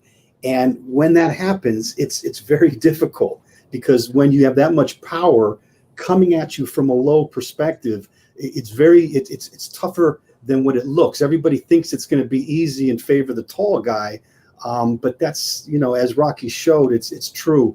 I agree with what you said because I'm going to be honest with you. I hadn't seen Fury all of that much, and we do make assumptions based off body type, and so that's why I was really surprised when he kind of turned around and played the bully and fought great inside. So yeah, your words ring true, and he does have that versatility, you know. Well, what Rocky used to say, and physiologically, it makes sense. You get more power when you punch up than when you punch down. Sure, You're actually sure. losing a little power by punching down, and you could kind of get a momentum of, Yeah, The body coming punching through. upwards. Definitely. and you're exactly right. And for Rocky, when it's funny because they say the bigger the bigger. Rocky had a saying in boxing back then. He said, "Man, when they're over a certain height and weight, he said it's wasted for boxing. He said, please, I love it because it's more real estate. I can't miss." He would That's a good point. Yeah, That's a good point. Yeah, and he would. My father would say growing up, he said it's all wasted. Go after him, bang him. He's too big. Yeah. He's too big to get out of the way of his own self. Now, listen, there are guys like a Fury who shows you that he's got small man mobility, and that's what is the key. When you're big and you have small man mobility and small man movement and stamina, now you got something going on, But there's not many like that, Okay, Lewis, we're going to have to let you go. We loved having you on. Hopefully we can get you back on again in a future date. And great stuff from you. And I appreciate you coming on, Lewis, nephew of the great Rocky Marciano and a legitimate fighter himself. So you have a great day, Lewis, and thanks again, my friend. Thanks, guys. Lewis. My pleasure. Great to see you, Jack. Be good. All right. Thanks, Take guys. care, Really Lewis. appreciate it. Thanks a lot. So there you go, nephew of the great Rocky Marciano, giving us a lot of insight on Rock, and it was fun having him on. Fighter and, oh my God, one of the greatest of all time, Jack. Stories that Lewis told us about him. Yeah. So we want to get into a little bit that we started last week. I've had before, and it's called "It Ain't Gonna Happen," Jack. So I'm going to give you a series of questions, and you're going to tell me if it is going to happen or it ain't going to happen. You can't be on the fence now. You got to say Can't be either. in between. No in between no on this. Okay. So before the season is out, the head coach of the Jets, Adam Gase, will be fired. Ain't gonna happen. Okay. I don't think at this point anything could be gained him being fired. I think the ownership is going to let him ride till the end of the year, and then we'll see what happens. Okay. This Sunday, the Giants will beat Dallas. Ain't going to happen. If Dallas loses to the Giants, have them committed. Okay? I mean, really, I mean, enough's enough with Dallas, with Jerry Jones and the storyline and Zach Prescott's contract. If they can't win this game that they desperately need to win, I mean, forget about them, throw them in the garbage can. Okay. The Buffalo Bills will win the AFC East. It's going to happen. Okay? I mean, Buffalo's defense is outstanding. It's as good as New England's defense, and their offense is better. It's that simple. Okay. The Kansas City Chiefs will go 16-0 this year. Wow. Ain't going to happen. There has to be a slip-up somewhere. I mean, the Chiefs are going to win the Super Bowl, but they're going to lose a couple of games along the way. When, where, against who, I don't know, but they'll lose a couple of games. Okay, Jack. Major League Baseball will adopt all the rules from this year. The DH, both divisions, 7-inning doubleheader, man on second base in extra innings. You're giving me a whole bunch of stuff, and it's either or, so I'm going to say ain't going to happen. Okay. Some of it they're going to adopt. There's got to be something about starting the inning with someone on second base. Let them play a 10th inning normally and then set up a home run derby that's equivalent to penalty kicks, shootout in hockey. I mean, do something a little different with that. 7-inning doubleheaders, I believe, is going to happen. And but it's a pile of stuff you're giving me, so I have to guess at least one of them ain't going to happen. So my answer ain't going to happen. Very, very wise on that, Jack. The Tampa Bay Buccaneers will represent the NFC in this year's Super Bowl. Ain't going to happen. I mean, I mean, that we want to see that happen. We want to see Tom Brady in the Super Bowl. It's going to be a lot of fun. I picked the LA Rams in the beginning of the year, and I'm going to stick with the LA Rams to get there. But Tampa is going to win their division now. They should beat out New Orleans, and because New Orleans, something is missing. I kind of feel their window's closed. And I think Tampa Bay could make a deep run, into the playoffs, but to actually win the Super Bowl, I don't quite think so. All right, Jack. Great job. And we're going to jump into the thought of the day before we get to the events. And yesterday, Jack did a great job, and I'm going to give you my thought for the day. Baseball is no longer the thinking man's game. And Jack, you've been around as I have for quite a few years. And when we start comparing baseball to the other sports, the thing I've always heard from baseball fans is that this is a thinking man's game. And that might have been true years ago. And I underline might because I don't totally agree that it's more a thinking man's game than the other sports. But the change in the rules, analytics, and the players' approach to the game has really changed all that. When was the last time you saw a sacrifice bunt, a drag bunt for a base hit, a hit and run hitting behind the runner, a double steal, just a steal, period, Jack? Very few. There is no pressure put on the defense anymore by the offense. The pitchers and catchers can primarily just concentrate on the batter now. It's either, a home run, a pop out, or a strikeout. Gone is the days, Jack, of forcing the defense of the team to back up each other in case there's a bad throw.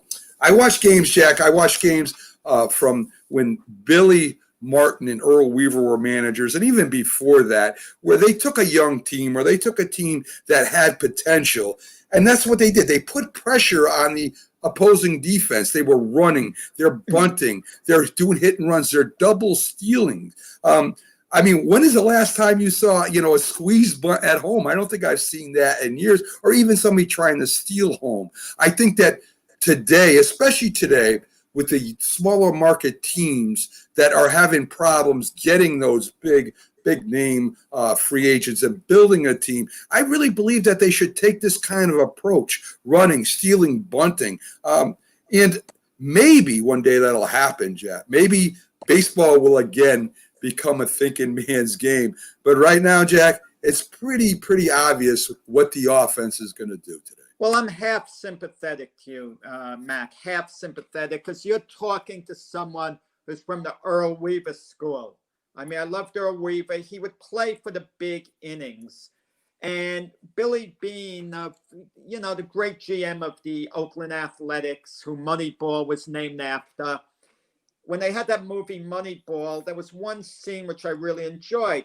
He would tell his players, okay, if the other team is sacrifice bunting, don't go to second base, throw it to first base, take the out, give them the sacrifice, then say thank you, because outs like are so valuable. Where I'm sympathetic with you, Mac, is managers are managing scared.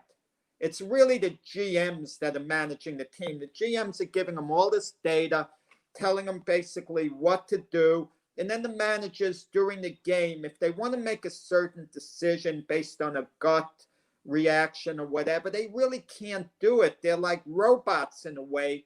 They want to stay on the GM's good side because very few of them are independent. They want to keep their jobs. And the way you keep your job is if you let the GM make the decisions and do what the GM wants, then the GM is happy because he has his manager in place.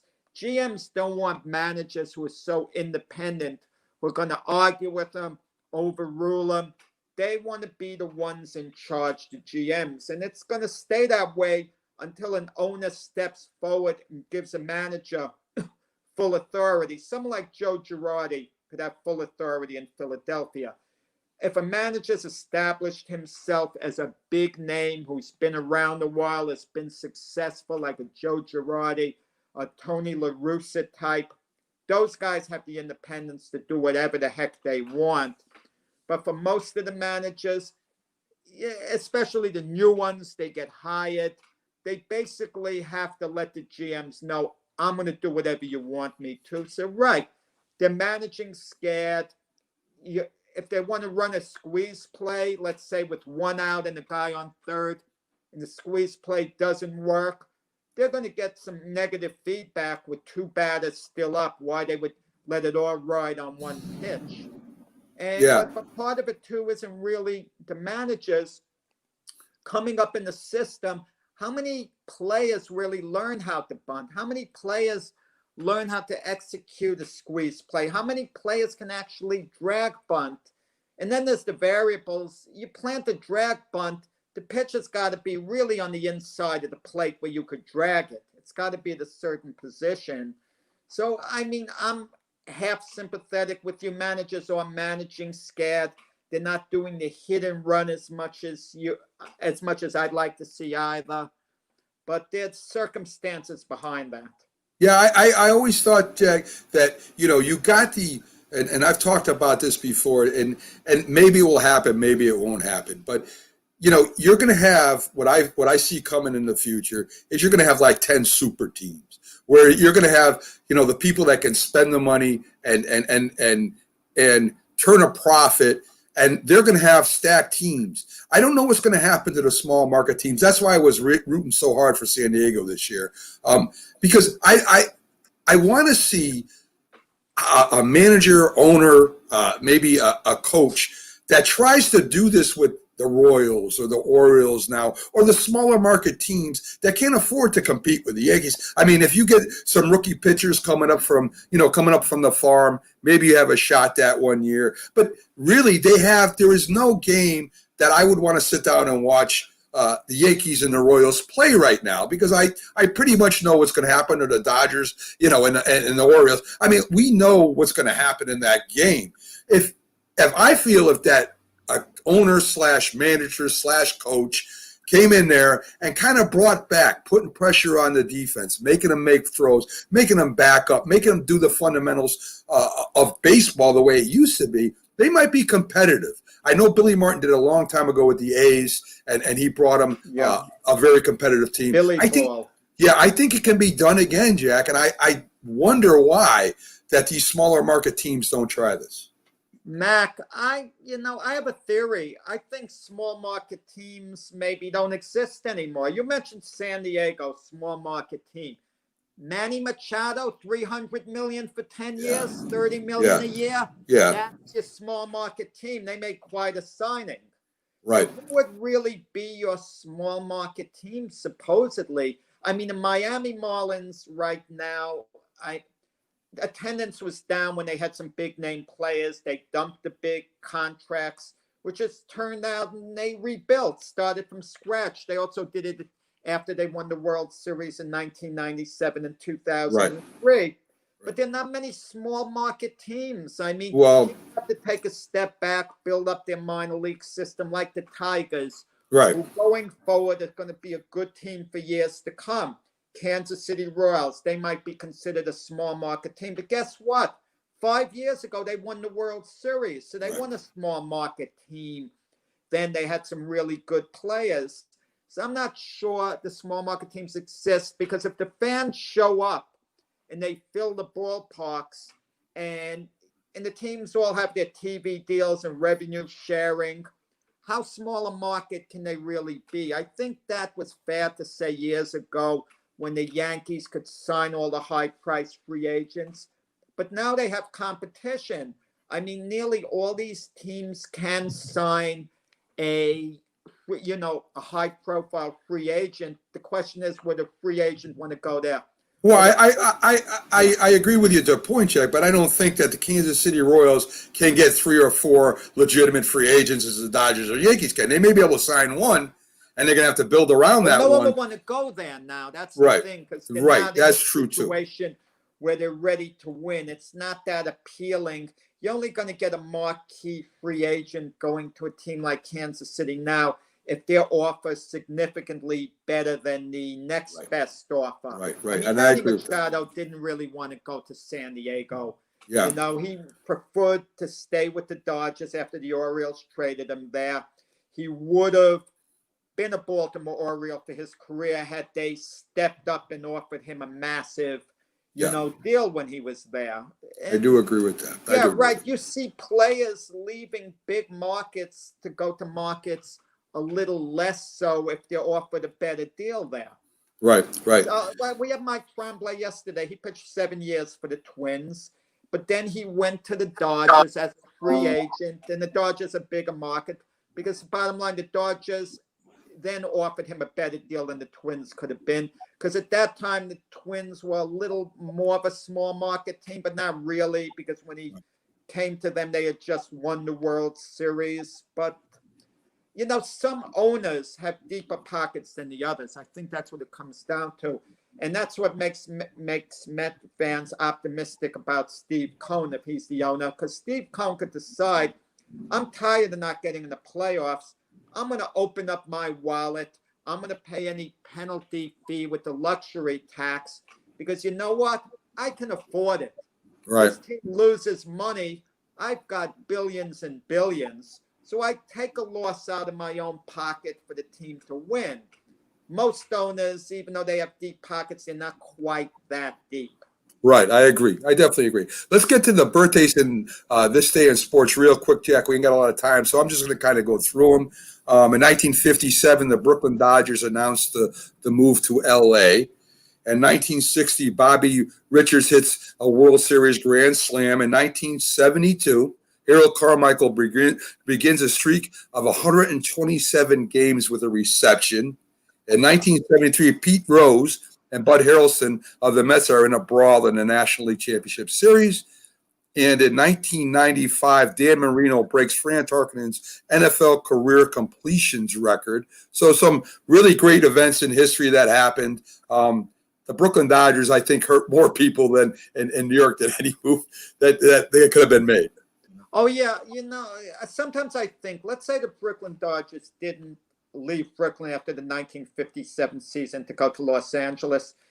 Walt O'Malley wanted a new stadium in Brooklyn. Okay. Robert Moses offered him a new stadium in Queens. And Right. Walt O'Malley's logic was, how can we be called the Brooklyn Dodgers playing in Queens? They could have changed their name to the New York Dodgers, supposedly, and had their new stadium. Had they stayed here, okay, there would have been a heck of a lot of success because keep in mind, 2 years later, 1959, the Dodgers won a World Series. Then they won the World Series in 1963. Then they won in 1965. So they would have been on a run and they would have been competing great against the Yankees. But we wouldn't have had our beloved New York Mets. We wouldn't have had the Mets come in 1962. Been one of the more fascinating, fun stories in baseball history. We wouldn't have gotten the biggest miracle in sports history, the 1969 Miracle Mets. Nothing the Dodgers would have done moving forward would have created the joy that the Mets did. So most broken-hearted Dodger fans, really, they had to wait 5 years, and then they had the Mets. And when the Mets came into existence in 1962, who did they bring on board? Duke Snider, Gil Hodges. Heck, they even had Yogi Berra for a few games. Yeah. But the point is they brought – Yogi was a Yankee, but they brought back several old-time Dodgers, and it was fun. But the problem is those Dodgers with the end of the line. But the Mets gave us so much fun during that time, and we've had a National League team since. No one talks about the Giants leaving. Unbelievable. And no one seemed to be brokenhearted because the Giants played in Upper Manhattan in the Polo Grounds, and something about the Brooklyn community with the Dodgers. Yeah. If I could go back in time, one of the nights I would have loved to have been able to experience was being in Brooklyn right after the Dodgers won the World Series in 1955, seeing the atmosphere, the celebrating. I mean, I guess I wouldn't have liked it being a Yankee fan, but well, Jack, my dad lived in Brooklyn most of his life as a kid, and he was a Yankee fan in Brooklyn. But he would tell me the stories about going to the Polo Grounds. I mean, they would sneak under the fence, all the old stories. But he talked about the Giants almost as much as he did the Dodgers. Being a Yankees fan, I guess Yankees was, of course, his team, but he had a lot of great times. He said he remembered on the subway how some of the Brooklyn Dodgers would actually get on the subway with the fans and they ride home. They were part of that community. Unbelievable. So, I mean, that's unheard of today. And birthdays, Jack, we get 1959. Mike Morgan, pitcher for the St. Louis Cardinals, was born in 1959. Also, Tony Eason, quarterback for the New England Patriots. He was a very, very good quarterback for the Patriots. Undersized, but he had his moment. He, took a New England team to the Super Bowl where they got crushed by the Chicago Bears. Jack, that was Steve Grovegan, not Tony Eason, but that's all right. That was wait. A little bit after Steve Grogan. I mean, he did get to the playoffs, but 85, Grogan was the quarterback of the Patriots, and he did lead them to the Super Bowl against the Bears. So I believe that was Tony Eason. Let's look that up. That was you can check it out if you want, Jack. A long time ago. I'm positive about it. Tony Eason. Maybe I'm wrong here. Well, it wouldn't. Listen. It wouldn't have mattered that the New England could have had Patrick Mahomes quarterbacking from that day. The Bears were like a juggernaut. Oh, man, that defense was right that year. One of the big disappointments in sports, okay? And we could debate this in one of our shows. I don't know who it would be. We should debate sometime the greatest one-and-done temes. Oh, wow. Think of the Bears, one championship only. You'd think there should be more. The Atlanta Braves with their great pitching staff, one championship where you would think there'd be more. The great Brooklyn Dodger teams, one championship. We should think there'd be more. We should maybe compile. Yeah, that's a good idea. One and done. Teams that should have perhaps been a dynasty that you would think would be, who were great for 1 year, but they just didn't, sustain. I mean, you could even throw boxing in there. There are some guys that came up and then won that heavyweight. Douglas. Oh yeah, one great night, and then definitely. So that sounds like great. We'll put that on a schedule later, Jack. 1965. I think it's Matt Biondi, who won 8 gold medals in swimming, 1984 through 1992.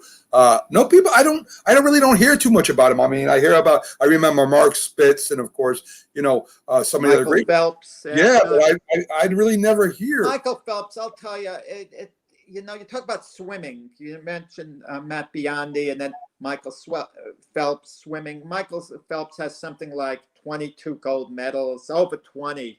Right. And the value of all his medals, okay? And I guess he has some silver and bronze on top of it. But all those medals, you kind of wonder, what does it mean? Athletes in other sports get to compete in one event. They have one shot at one gold medal, and it's so big. Right. And with all these relays and this and that, it's like you're giving them too much a chance at the candy jar. It's like allowing one kid to stick his hand one time and the other to stick his hand in 22 times. Something's a little off. Some gold medals should be valued more than other gold medals, I think. You think, Jack, that when you get that many medals and that many, you think the value or the appreciation of those medals, I mean, sort of like I don't want to say like Tom Brady in the Super Bowl. I mean, he's won 6 Super Bowls. I mean, it's got to be great for him. But do you think that value is less than somebody that goes to that one Super Bowl and wins that one Super Bowl? I think it is. I think we take things for granted. Like with New England, what they're not being given credit for is the amount of years they lost in the AFC Championship game. For other franchises, that's a great achievement. You went to the AFC Championship game. For New England, it's considered a failure. Take Tampa Bay this year, the Buccaneers. Let's say they go to the Super Bowl and Tom Brady gets beaten. Historically, that's going to be looked at as a negative. They're going to say, oh, he was 6-4 in Super Bowls. Definitely. They don't give LeBron James credit for getting his team to the finals. He's, 3-6 in finals. Right. Okay. They don't look at the achievement of getting a team to the finals. MJ is 6-0 in finals, yet had he taken some of those Bull teams that got eliminated in the playoffs to the finals and they lost, that would have been considered more of a negative, even though in reality it's more of an achievement. I definitely agree with that, Jack. Well, Jack, we're going to wrap it up for today. 2 hours went by fast today. Two Yeah, great guests, fun. great information. We had a lot of fun.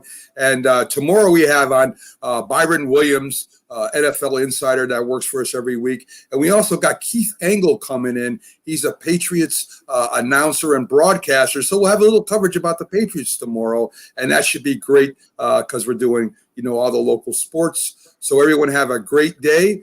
Me and Jack are out of here. We'll see you tomorrow, same time, same channel, and have a great day, everybody. Awesome.